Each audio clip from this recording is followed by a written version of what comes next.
Hello and welcome everyone to day 9, session 2 of this FDP. I would like to invite Dr. Sati to participate with us and to enlighten us with this lecture. But before we get into the lecture, I would request the technical team to show the slides to share it with everybody. Yeah, just give me a moment. Sure.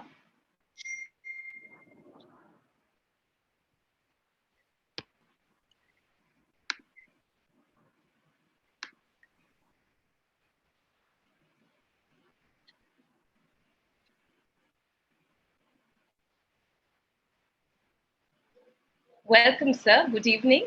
Dr. Someshwar Sati is an associate professor, a translator, and a writer. Dr. Sati comes with his experience at teaching in Sri Venkateshwar College, University of Delhi, and St. Stephen's University of Delhi. He is currently an associate professor at the Department of English at Kirori Mal College, University of Delhi. His contributions are many. His research interests encompass post-colonial studies and the English novel, Indian English novel, disability studies, and translation studies. Dr. Sati has edited 3 critical volumes on post-colonial theory and literature, which include Wobble of Post-Colonial Voices, Volume 1 and 2, Writing the Post-Colonial, Poetics, Politics, and Praxis, and has co-edited with G.J.V. Prasad, Disability in Translation, The Indian Experience. Thank you so much, sir, for joining us today and giving us your valuable time. Sir, I would pass on the virtual mic to you, and you may please begin with your lecture for today. Thank you so much, Suman. At the very outset, I would like to thank Smriti and the enabling unit of Metri College for organizing this event. It is a timely and perhaps historical intervention in the FDP programs that we have had for quite some time now. Historic because disability has seldom been a subject of such discourses.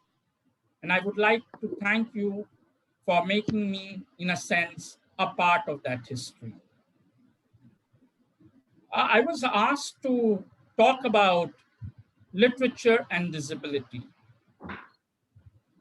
But I do realize that the gathering that we have here today, the participants of this program are not literary or literature experts. So I'm not going to give a scholastic lecture on literature. But what I intend to do today is to use literature to understand the normative attitudes and responses to disability and disabled people, and try to work out ways of negotiating these debilitating normative responses. So literature here is only incidental. My main intention is to make or to begin a kind of thought process about how disability is perceived thanks to the way it is constructed in literature, and how can we use literature to unsettle debilitating notions of disability. Stories of bodies and minds make up literature, and even more so, stories of abnormal bodies and unstable minds. Disabled characters have since time immemorial crowded and populated our creative imagination. Since the early days of our great epic, disabled characters have been variously plotted, narrated, and characterized. They often dominate the plot of the story. And at times, provide the plot with its principal narrative tension. We just need to think about the blind king Dhritarashtra and his lame brother-in-law Shakuni in the Mahabharata, or the mentally deranged hunchback Mantra in the Ramayana to realize that this is true. But why do abnormal figures lie at the very heart of the non-disabled imaginary? What aesthetic and ideological functions do these figures perform within the narrative? And what do they tell us about the society that produces and disseminates them? Disabled people have, across time and space, been routinely subjected to medical diagnosis, social stigma, cultural labeling, economic disempowerment, and political marginalization. And all this on account of their corporeal and cognitive difference from a much cherished and idealized standards of supposedly normal bodies and stable minds. Disability scholars have conclusively demonstrated that these standards, that is, these norms, have been produced and sustained by a wide range of institutional, social, political, and cultural practices of othering, in which literature has played a very important role. In today's lecture, I shall try to understand the role that literature has played in constructing these norms, with the hope that such an understanding will help us to negotiate and unsettle these norms effectively. And for a teacher in the classroom, understanding these norms and involving ways of disrupting these norms is a prime necessity. Across the ages and across cultures, the most preferred mode of representing disability in literature has been through the figure of the metaphor. When a metaphor is deployed within a narrative, this textual device says very little about disability, as it transforms and transfigures the meaning of disability from the material to the symbolic realm. In a play like Dharambir Bharti's Andha Yug, for example, the word Andha, that is blind, does not refer to a clinically diagnosed deficit of the human eye. It has rather been deployed in the narrative to figuratively evoke the irrational carnage and the state of moral anarchy and chaos that followed the partition of our country. So what do you have here? Bharti is disembedding the experience of blindness from its material context. It does not refer to a deficit of the human eye. It rather is associated with something else at a symbolic level: irrationality, moral chaos, and anarchy. The result is that within such narratives, we do not treat blindness and by extension disability as a socially significant phenomena. And more importantly, It is not even a politicized aspect of identity. It remains very much only a textual device that refers to something else. And such narrative gestures are not unusual. Let me explain this further by referring to a Urdu short story by Suraj Sanim. The story is called Apahij, the Urdu for cripple. But in this story, what is significant is that there is not a single direct mention of disability, nor does a single character with disability appear at any moment in its plot. And yet, the story is called Cripple. Cripple is a remarkable story of Bhushan, a young boy who belongs to the lower classes. He has to sell newspapers in order to make his living. And it is by selling newspapers that he also is able to go to school. Bhushan is extremely bright, and he nurses the dream of making it big in India one day. But his dreams of making it big in life are shattered, as he does not even have the money to pay the fees for his matriculation examination.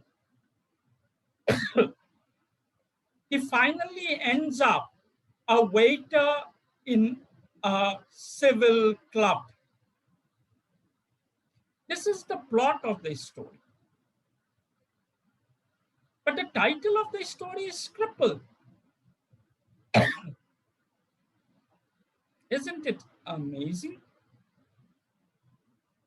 Perhaps not, because by titling it as Cripple, Sanim is trying to refer to the fact that it is Bhushan's poverty and his lower class murings that renders him crippled, that is, incapable of realizing his dreams. So, we do not have a single reference to disability. Disability is not understood as a social phenomenon. It becomes a mere textual device. True, Cripple is a remarkable story that encourages us to read cripple metaphorically as an analog for incapacity, as an analog for helplessness. What is interesting is that embedded within such symbolic representation, there appears to be an unfortunate kind of value judgment. Within such representations, you will find that metaphors associated with disability are always endowed with negative attributes of the human personality. In the case of Andhayug, irrationality and a state of moral chaos and anarchy. In the case of cripple, the reference is to incapacity and helplessness. This is very troubling. But what is more disturbing is the fact that the readership consumes such representations without even asking it. Though the associations are very arbitrary, just think about it. What is the relationship between blindness and irrationality? Or for that matter, between cripple and incapacity?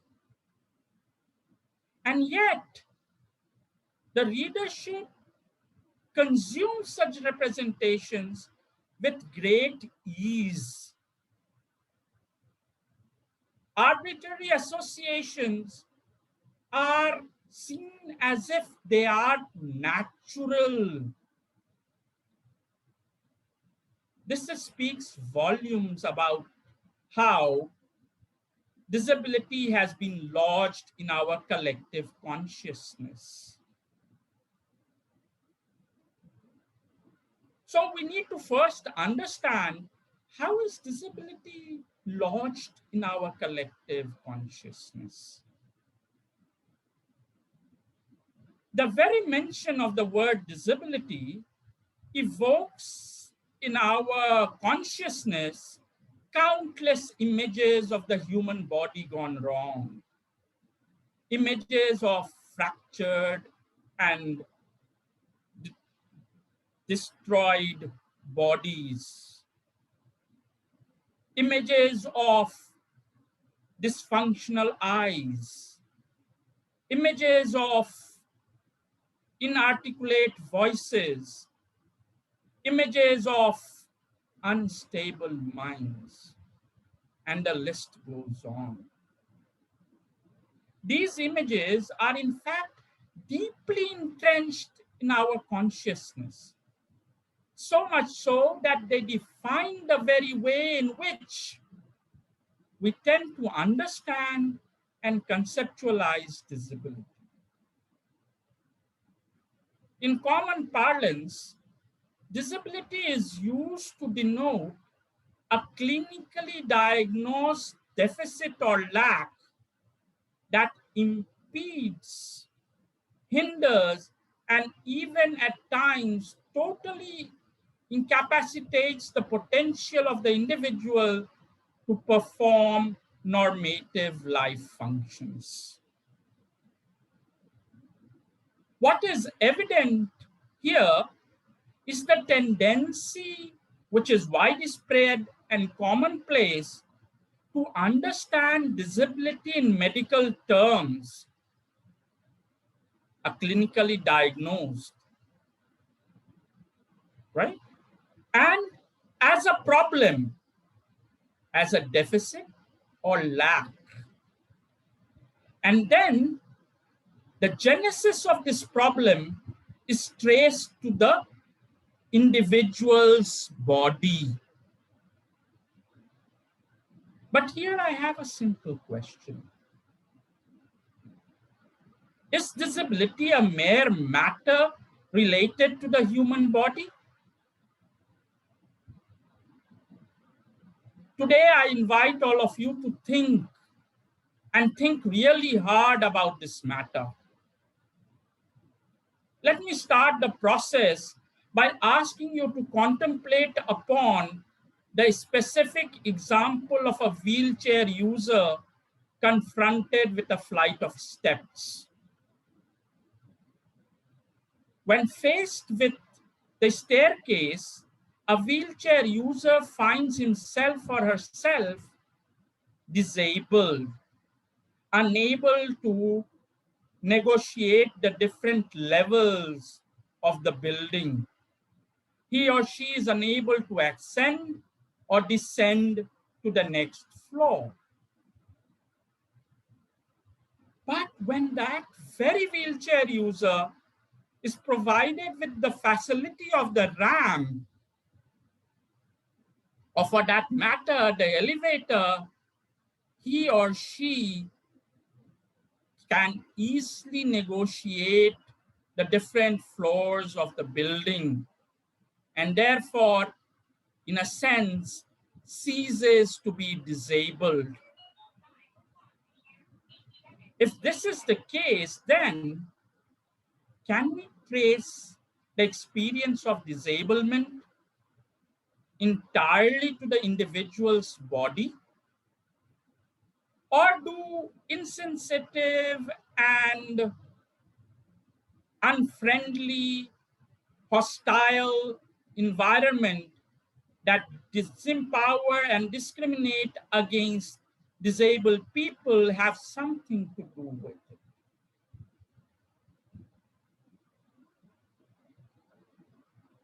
So I want you people to realize one thing.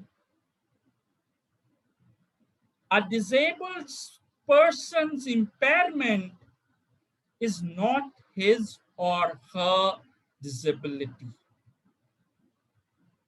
Disability is what society imposes on the top of a disabled person's impairment. The hostile environment that prefers to turn a blind eye to the disabled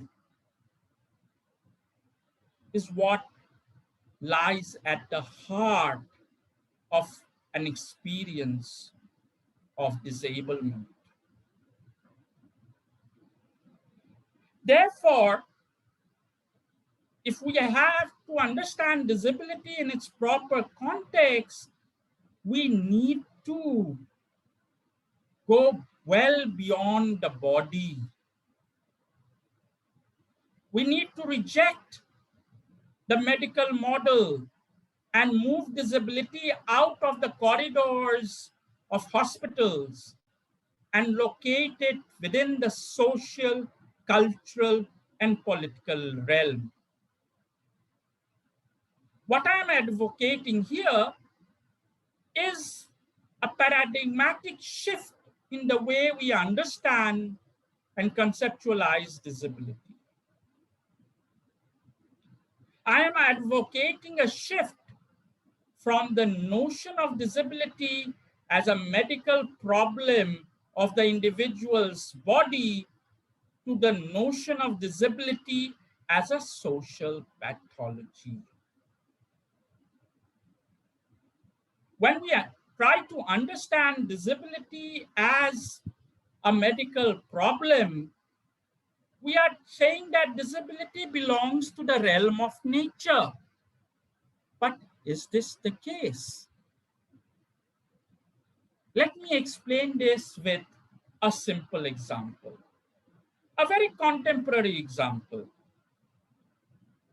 Obsessive compulsive behavior.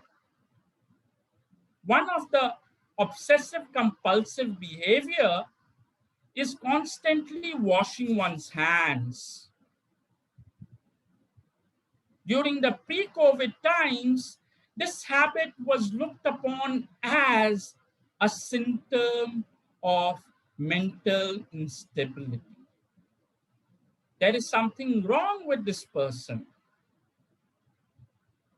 But just look how the very advent of COVID has changed the attitude towards such behavior. Instead of being a symptom of an unstable mind, it overnight became a symptom of a rational, stable mind. Compulsively washing hands becomes desirable and ceases to be a discipline. So what I want you people to understand is simple. What is disability and what is not disability? What is normative and what is deviant behavior is largely shaped and conditioned by the needs of society at a particular time rather than by the specificities of a human body. Carrying this discussion further, let me introduce another story here. The story that I would like to share with you at this juncture is H.G. Wells' Country for the Blind. This is a story of a mountaineer, Nunes, who loses his way on a mountaineering expedition and suddenly tumbles into a village which is entirely populated by blind people. When he comes to the village, he happens to be the only sighted person there. And he feels very excited that in the country of the blind, for the blind, the one-eyed man is king. This is a refrain that runs throughout the story.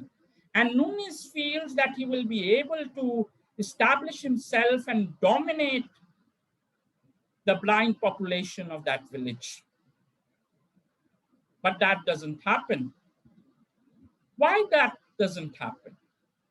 It doesn't happen because the practices of that village was based on the needs of the blind people. Let me give just one example to make it clear. In that village, everybody did his cultivation, farming work, daily routine during the night because the day was very hot and the temperature in the night was far more friendly. As they had no sight, they did not need the light of the sun. But our dear friend Nunes, who was sighted, found it very difficult to work during the night. So would we call him disabled? Or would we say that the practice was not in consonant with his bodily attributes? Going on further, Nunes falls in love with Medina, one of the young ladies in that village of the blind. He wants to marry her. He thinks कि भाई ये लोग को क्या दिक्कत होगा, क्या दिक्कत हो सकती है, हम तो देख सकते हैं.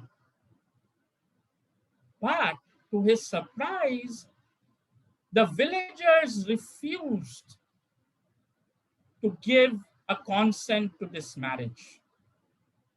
And what was the ground? The doctor of the village said that Nunes suffers from a disease. He has an organ within his ocular sockets called eyes.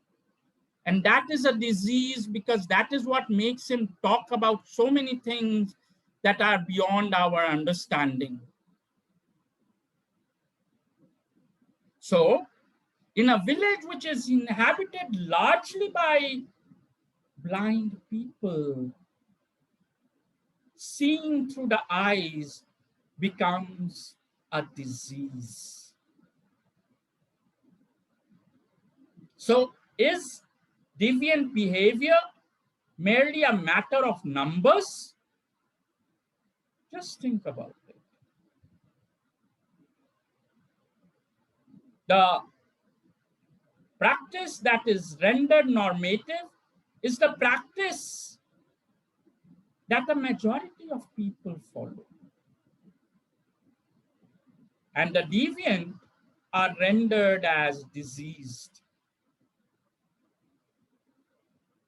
People would often say that, look, blind people cannot read the Roman script or the Devanagari script. So they are disabled. Now, just let me hand you a braille paper with braille script on it. Would all of you be able to read it? Should I call you disabled because you are not able to read Braille? For example, if somebody talks in a sign language and you are not able to follow it, would you be deemed disabled? So it is very important for us to understand that disability is not a difference. Disability is merely a condition of human diversity.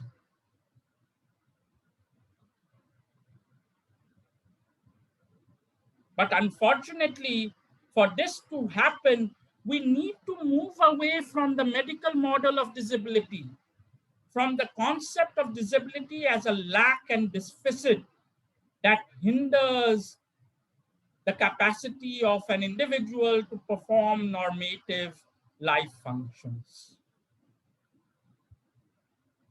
But the real unfortunate thing is that most of the cultural representations, whether it is in literature or whether it is in movies or any other cultural medium, is deeply entrenched in the medical understanding of disability,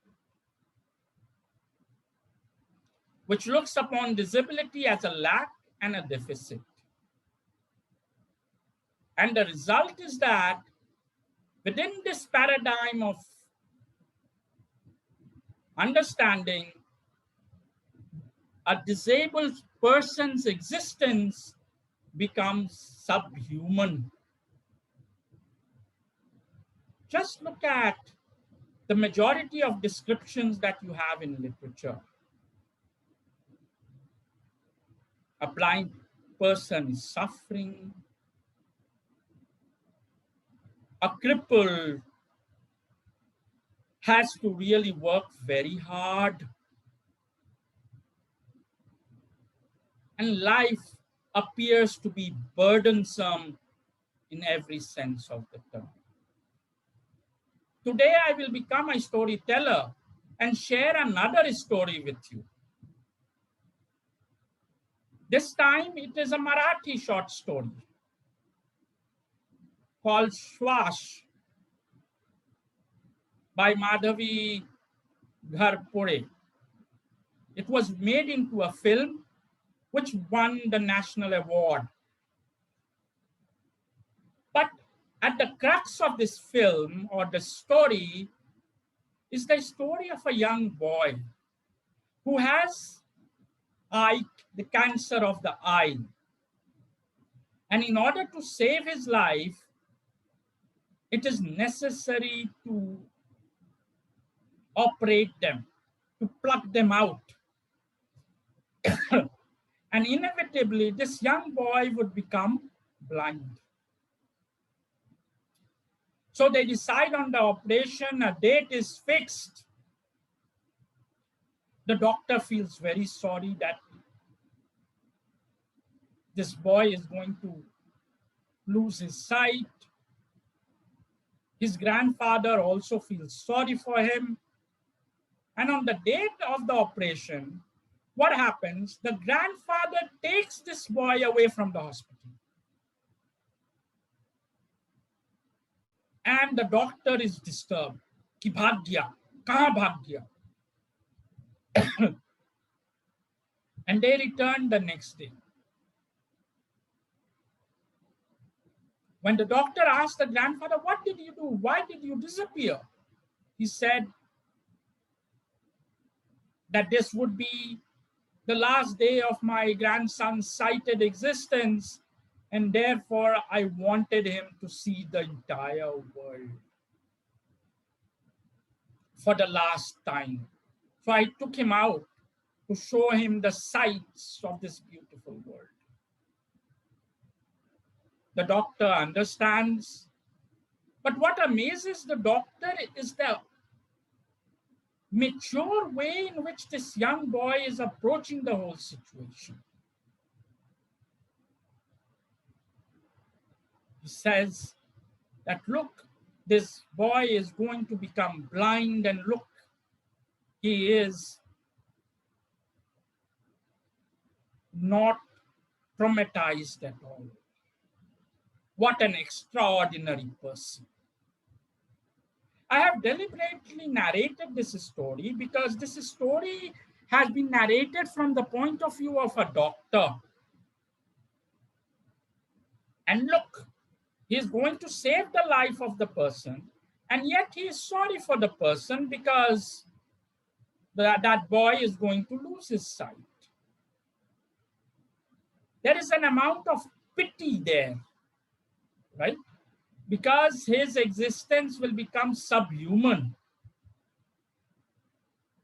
And at the same time, there is a great deal of admiration. Look, he's so mature and not traumatized. So on the one hand, you pity him and you admire him. These are the two crucial responses to a disabled person. You either pity him for his subhuman level of existence, or you admire him for his strength and courage to overcome that situation. And both these responses are based on this understanding of disability as a lack. And just imagine what effect does the circulation of such images do to the understanding of disability in society at large. People begin to feel that, oh, I am lucky, I'm not disabled. At the same time, a kind of relationship is created. I am lucky, the disabled is unlucky. A hierarchy is created in place. And if a disabled person achieves something, then he is admired. He's extraordinary, meaning that he's exceptional. Other disabled people would not have done what he has done. This idea of the superscript is put into motion. And both these attitudes are very detrimental and needs to be negotiated. I have been talking about the medical model so far. But as Smriti was saying in the concluding remarks of the previous session, what about religion? Religion also conditions our approach to disability. Disability is karmo ka phal. It is the result of our sins, and that's why we are disabled.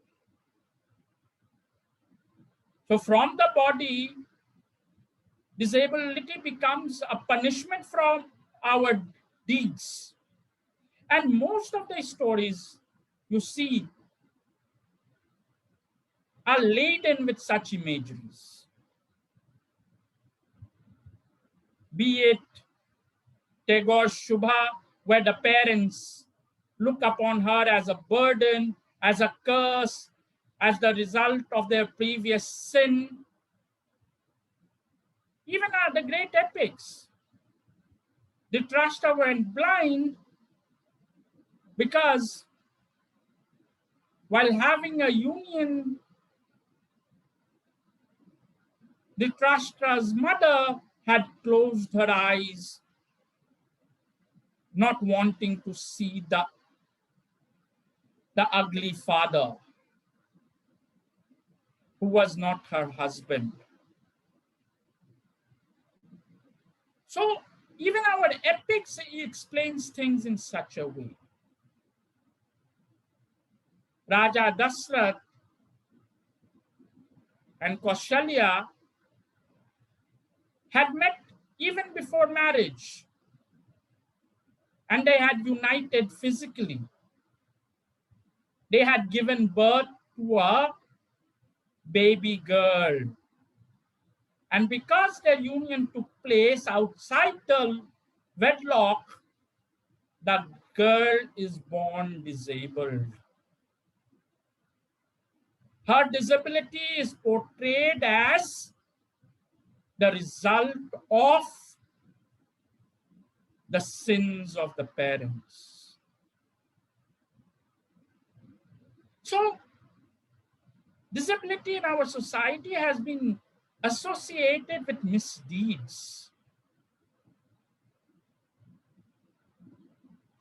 often of the previous birth. But what is most astonishing is that a so-called unsound body, a lot of literary representations are portrayed as indexes of an unsound mind.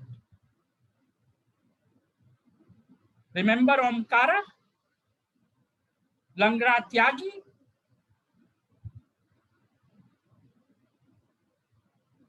Instead of a leg, he's constantly using his rifle. Look at the evocation. And this you can trace, this mischievous mind can be traced to Shakuni in the Mahabharata. And that is a dominant image. It is really strange that we begin to fear disabled people. Whereas the reality is otherwise. It's the non-disabled who are constantly pounding the disabled population of the world. And yet, is the non-disabled population that fears the disabled.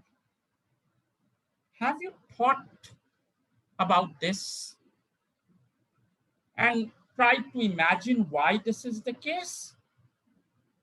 There is a simple reason for it. We all in our unconscious realize that we are all temporally abled bodies. The dividing line between a non-disabled body and a disabled body is very tenuous. All of us, or many of us rather, may become disabled in old age, hearing loss, sight loss, mobility loss, or whatever. So the very picture or image of the disabled person reminds the non-disabled person of the fragility of his own state of being. The potentially disabled people of tomorrow are today's non-disabled population. And that is a source of fear. The fragility of a human body is so tenuous that the shaky foundations upon which non-disability or normalcy rests is made of sand. And that is a cause of fear.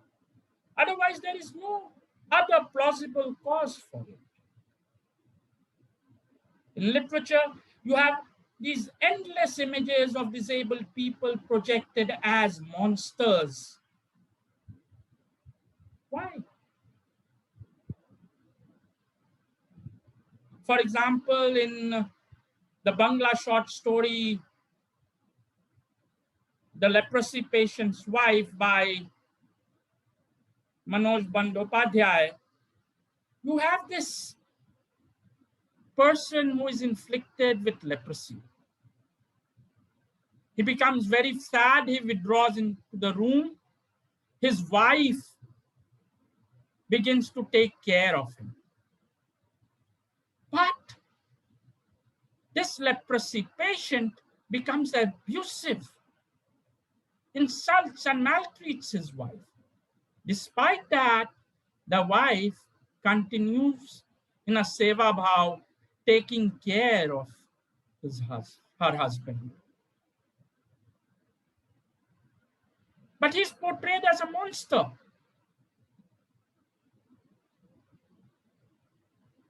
Now the question is, why are such portrayals done? What I want you to understand is that most of these narratives of disability tries to celebrate the ideal of normalcy. The disabled characters in such narratives operate as props to idealize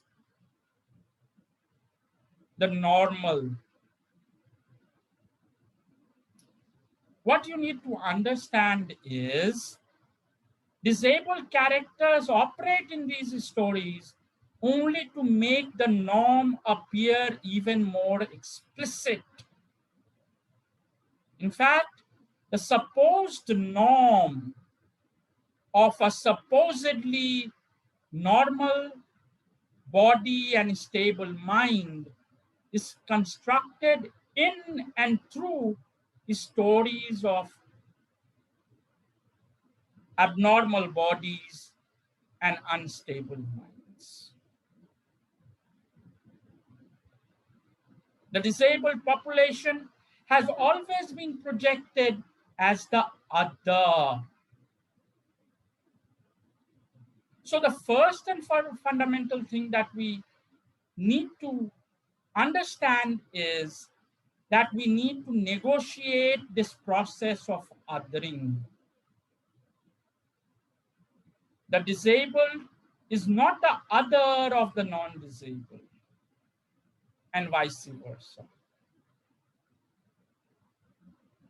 Both the disabled and the non-disabled are varied manifestations of human diversity. This is the first point that one needs to understand. Secondly, we should realize that disability is not always a lack or a deficit. Here, I would like to narrate a story, and I will switch to Hindi just for the effect value. Japan में एक युवक था जिसका बायां हाथ कटा हुआ था। वो बहुत बड़ा जूडो खिलाड़ी बनना चाहता था। वो चाहता था कि वो जूडो का राष्ट्रीय चैंपियन बने।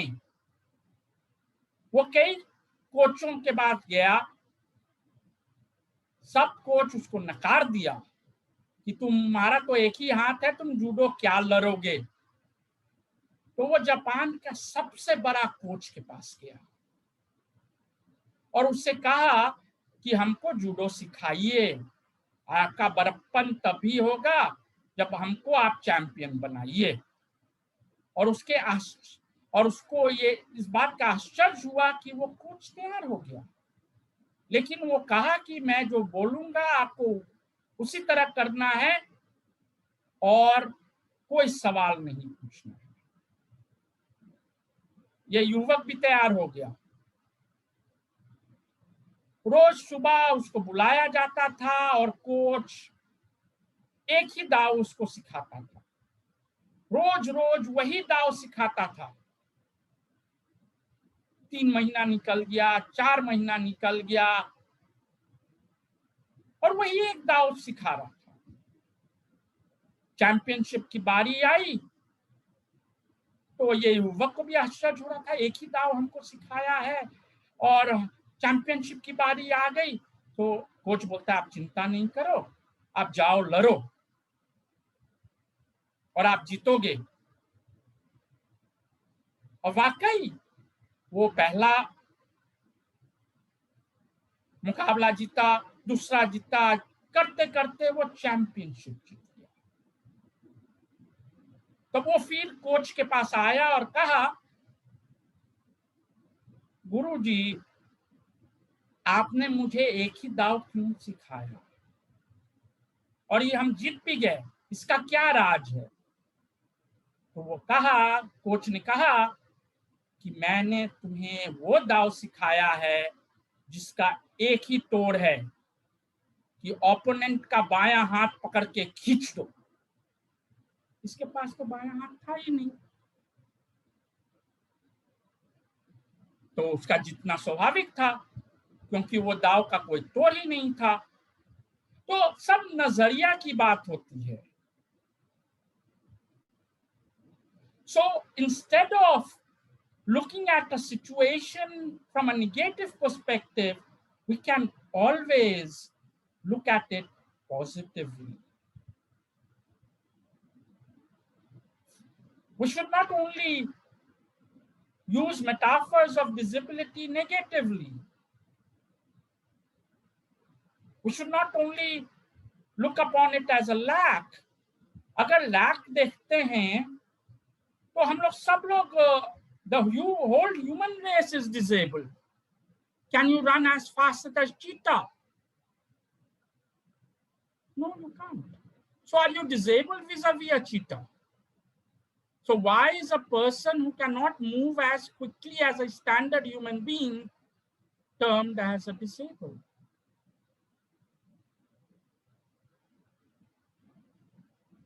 What about the hearing abilities of the bat? Can we match it? Are we called disabled vis-a-vis a bat? No. Then, so we need to sit down and seriously introspect about these things. And as I said, we need to change our attitude towards disability from a lack, from the body to the society. Provide the right opportunities. Provide the right facilities. As I said, आप Braille नहीं पढ़ सकते और आपको हम जबरदस्ती बोलें कि ब्रेल ही में पढ़ो तो आप पढ़ पाओगे क्या? हम जबरदस्ती आपको बोलें कि साइन लैंग्वेज के माध्यम से बात करो तो आप बात कर पाओगे क्या? हर एक इंसान की जरूरतें अलग अलग होती हैं और उस जरूरतों को रिकॉग्नाइज नहीं कीजिए आप और उसके बाद बोलिए कि वो डिसेबल्ड है। ठीक है, आपको हम रशिया भेज देते हैं और रशियन स्कूल में पढ़ाते हैं बिना रशियन सिखाए हुए, आप कुछ सीख पाओगे क्या? So this attitude of needs to change. And the third important thing that one should do is we should not understand disability as a problem of the individual, right? Most stories about disability are about one individual, which makes us understand that disability is an individual problem. No. Disability is a systemic problem of the society. It is a collective problem. We need to represent and understand disability as if it is a systemic and collective problem rather than an individual. Once we recognize these things, the battle is won. We need to understand the experience of disability from the perspective of the disabled person. And instead of pitying them, we need to empathize with them. Stand, enter their shoes and try to understand their situation. As teachers, it is important for us to evolve ways of making them do well, ways of maximizing their potential rather than being obsessed with our own ways of doing things and ignore possible alternative ways. Therefore, it is said that the problem is not the persons with disability. The problem is the way that normalcy has been constructed to create the problem of the disabled person. In conclusion, I would like to cite a personal anecdote to make you people understand the kind of prejudices that exists in society and how those prejudices have no logical basis. As an MPhil student who was doing his MPhil from JNU and teaching at the same time at St. Stephen's College, I was returning by train from my home in Bhagalpur, Bihar. I was talking with my friends when the ticket collector came in. So I gave my ticket to him. He had a look at the ticket and said, blind concession. धोखेबाज कहीं का. My friends objected to the language and said, why you are saying such a thing? He is blind, so he's carrying a blind concession ticket. And he even has a medical certificate. बोलता नहीं, झूठ बोलता.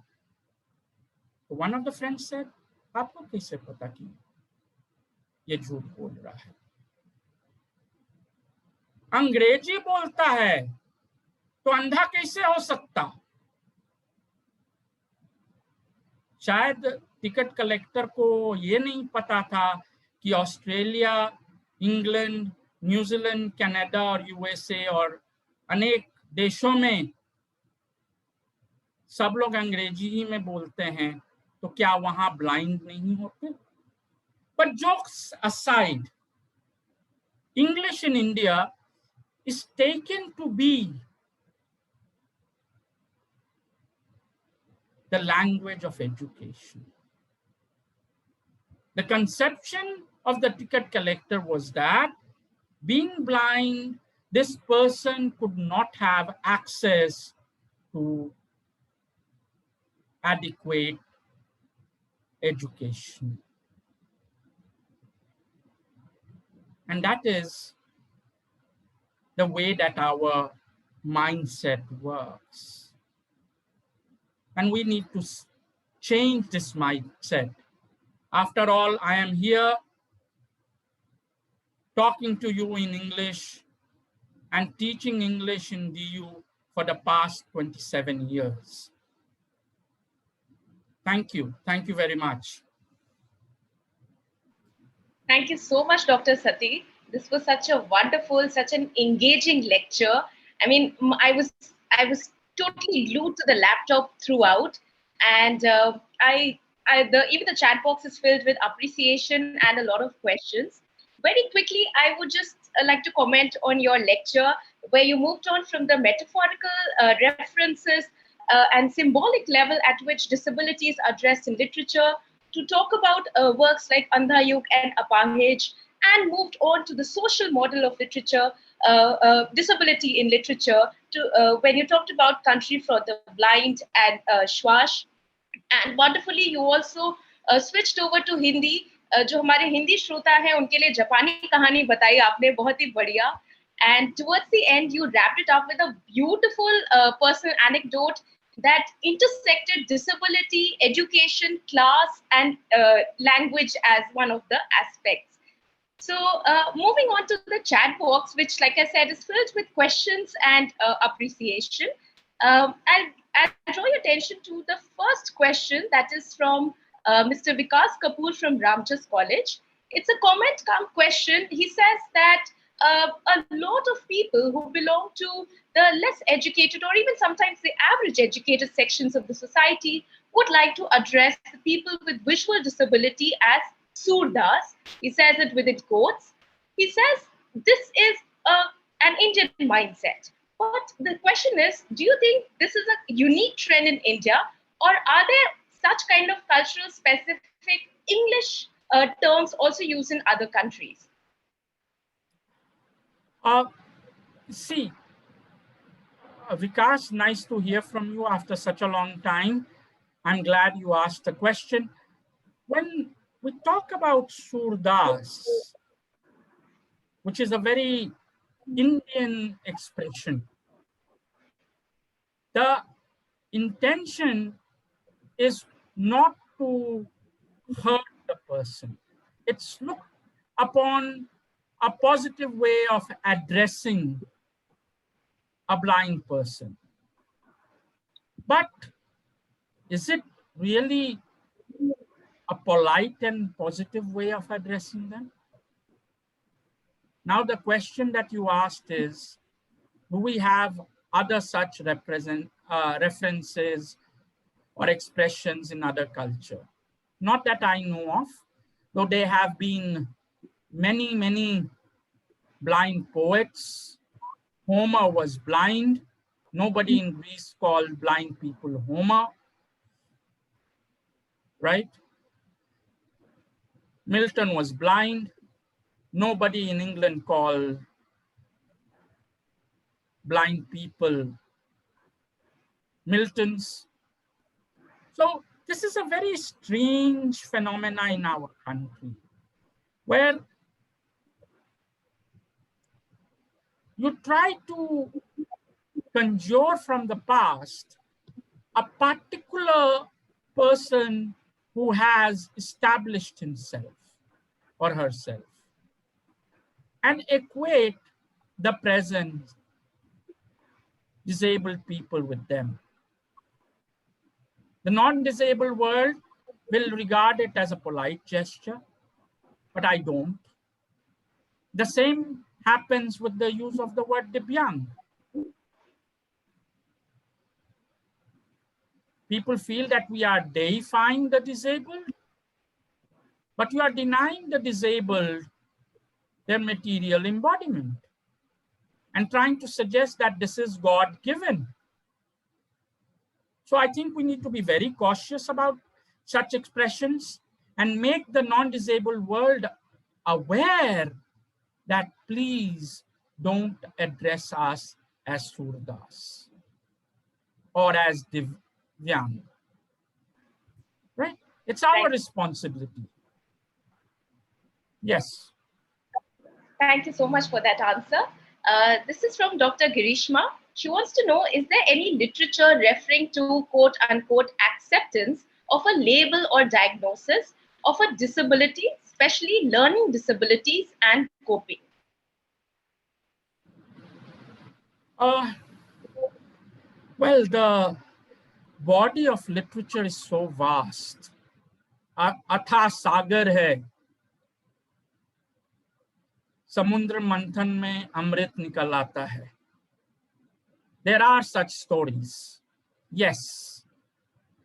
But if you ask me to, off my cuff, give you examples, I would be struggling to do that because learning disability is not my area of research.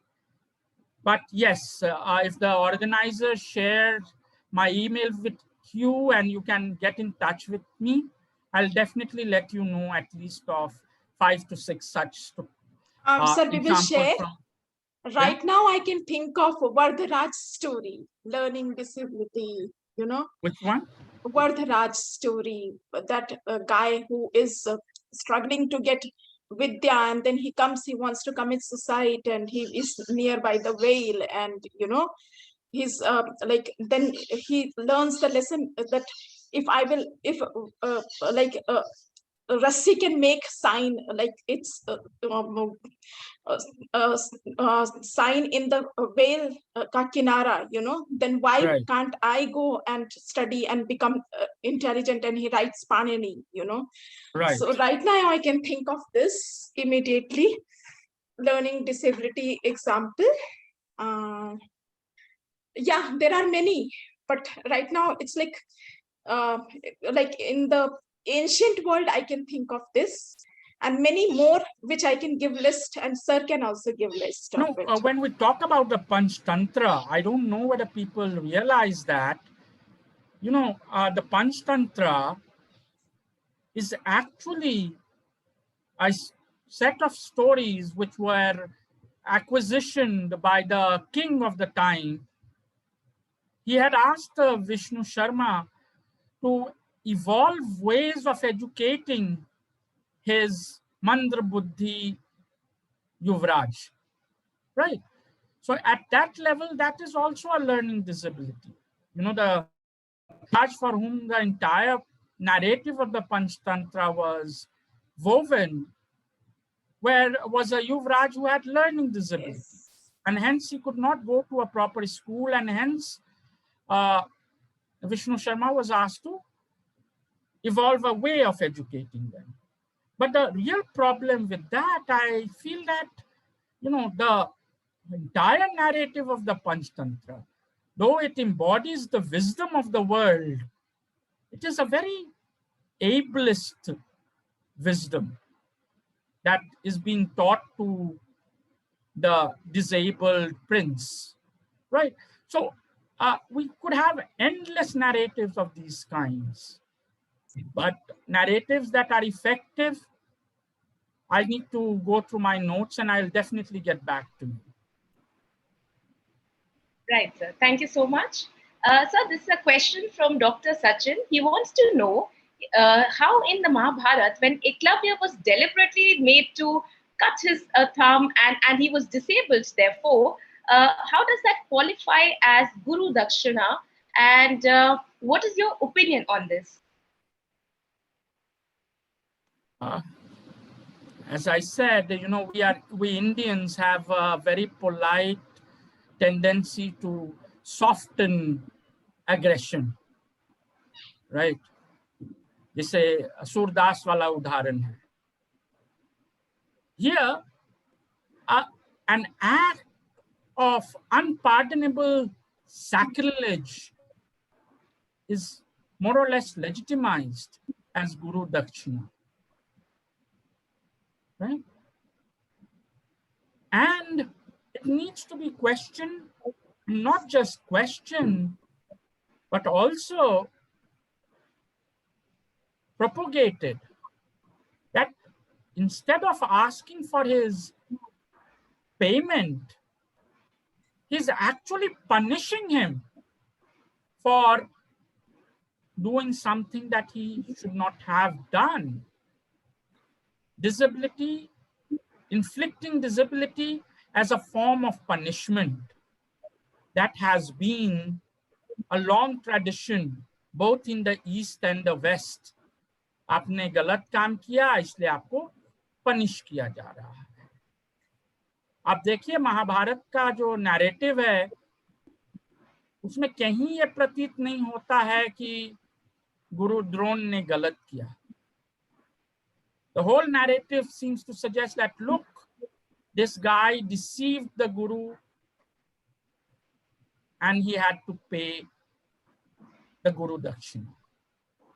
So the use of the word Guru Dakshina is a way of absolving an act of gruesome violence, right?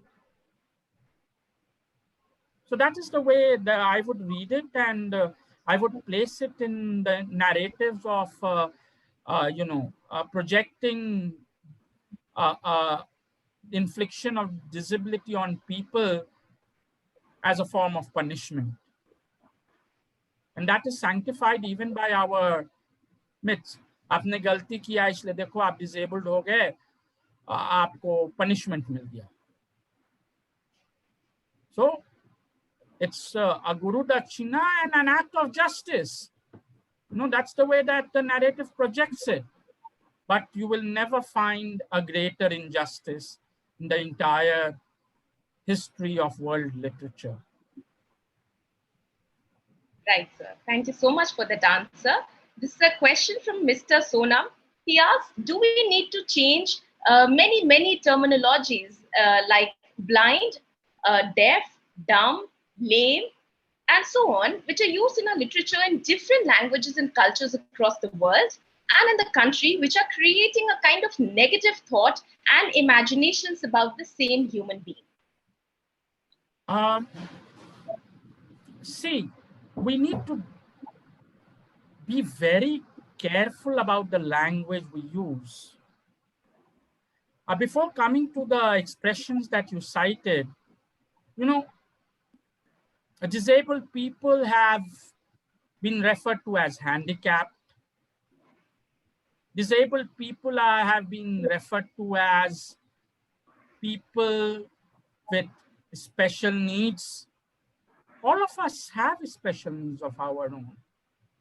So what is special about somebody's need? People are referring to differently abled. Aren't all of us differently abled in some way or the other?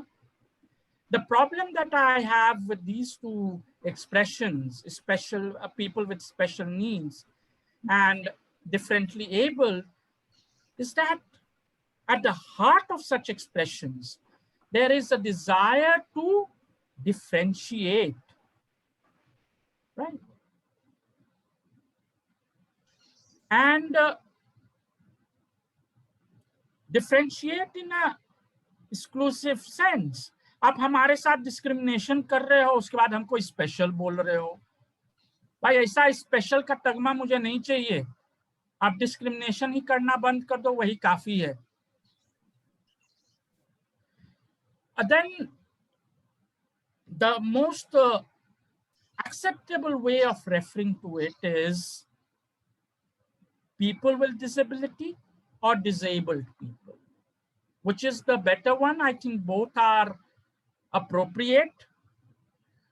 The only difference is that when we talk about persons with disability, the attempt is to keep the person intact, and the disability comes after that, upholding the personhood of the person. And disabled person is more of a activist stand, right? Where you say, no, this is my first, my disability comes first, and my disability is intruding upon my personhood, right? So it depends on which one you want to use. Both would be ideal. But now coming to the kinds of expressions that you used, blind. I don't have problems with people calling me blind. Do you have a problem with somebody calling you a woman? If you have, then I would have problems with somebody calling me blind. Right? Yes, sir. Thank you so much for that comparison, sir. So do we have time for one more question, please? Yes. Why not? Yeah. Lovely. So this is a question actually from me. I'm sorry, I'm being a little selfish here, but I was curious to understand texts like Apahish that you referred to in the beginning, when you said that there is no character per se who is a person with disability. So how do we address the title? How do we critique the title of such texts where there is only a symbolic reference to disability? Because as literature, as people in literature studies, literary studies, we may not judge a book by its cover, but we do judge a book by its title. So how do we address the title in such kind of cases? See, that's precisely the kind of argument that I was trying to make. That look, that in our consciousness, different modes of disability have a symbolic reference. And they really erase the materiality of disabled existence. Right? A lot of disabled people have made it big in life. So wouldn't those people problematize the title itself? Now, the question that you have asked is very pertinent. Why are such metaphors used? You know, in such stories, these metaphors become a kind of narrative crutch that the story depends for its punch. And they communicate so immediately with the audience that the author feels that that is the most convenient way of projecting the idea across. अब देखो अंधा युग, अंधों का युग, अब विकास कपूर साहब और हम दोनों इरेशनल हो जाएंगे उस पैमाने से, right? Is that true? And this tendency of using disability as a narrative crutch for effect value may end up in a successful act of communication, but it does so by only committing an act of gruesome violence against disabled people. Right? So how should we approach it? We should approach it critically and denounce such tendencies. I'm not talking in terms of policing कि आप गलत करते हो, आपको ऐसे नहीं करना चाहिए. Not that. I'm not advocating a police state. But what I am saying is that we should say that, look, this person has used the word cripple as a synonym for a person who is not able to make it big in India because of his poverty.